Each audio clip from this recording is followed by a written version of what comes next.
ఏమండి అక్కడ యేసుక్రీస్తుల వారు మాట్లాడుతూ మనుషుల బ్రతుకుల గురించి మాట్లాడుతున్నాను ఆయన అక్కడ.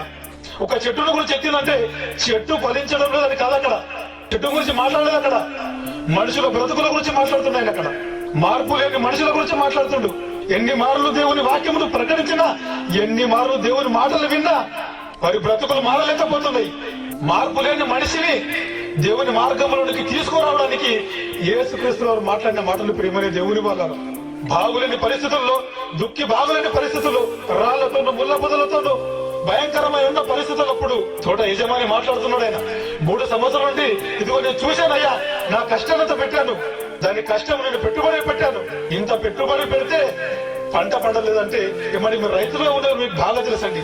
మీకు ఉన్న అరెకర పొలము పంట పండలేకపోతే మీరు పెట్టిన పెట్టుబడి రానప్పుడు అప్పుల పాలైతే ఇవ్వండి మీకు ఎంత బాధపడతారండి. మనం ఇంత బాధ వేదనకు గురవుతుంటాము. జనరండి చాలా బాధపడుతుంటాం, వేదనకు గురవుతుంటాము. అప్పు తీర్చలేక చేసిన అప్పు తీర్చాలన్నా ఆలోచన ఏమి చేయాలి, ఇంకా అప్పు తీసుకొని పెట్టాము ఆ పొలానికి పంట పండాలని, బ్రతుకు మనుగడ సాగించాలని, కుటుంబాన్ని పోషించుకోవాలని. రైతులుగా ఉన్న వారికి మీకు బాగా తెలుసండి. పంట పంటలన్న ఉద్దేశంతో, అప్పుల పాలయమన్న ఉద్దేశంతో చాలా మంది రైతులు ఆత్మహత్య చేసుకునే వారు కూడా మనకు అక్కడక్కడ పేపర్లలోనూ వార్తాపత్రికలను వస్తుంది. ఇది నిజమంటారా కదంటారా? చాలా బాధపడుతుంటామండి.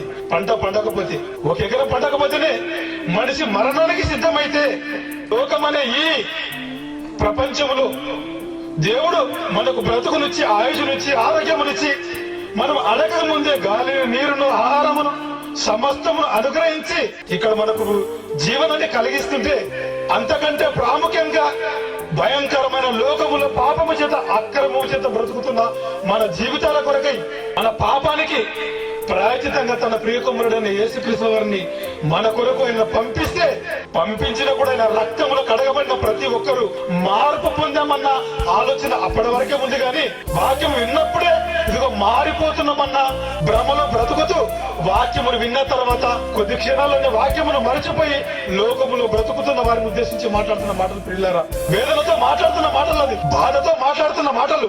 రైతుగా ఉన్న వారికి బాగా తెలుసు పంట పండకపోతే ఎంత వేదనకు గురవుతామో. దేవుని పంట మనమండి, మనము ఫలించకపోతే దేవుడు ఎంత వేదనకు గురవుతున్నాడో అది దేవుడి మనసుకు తెలుసండి.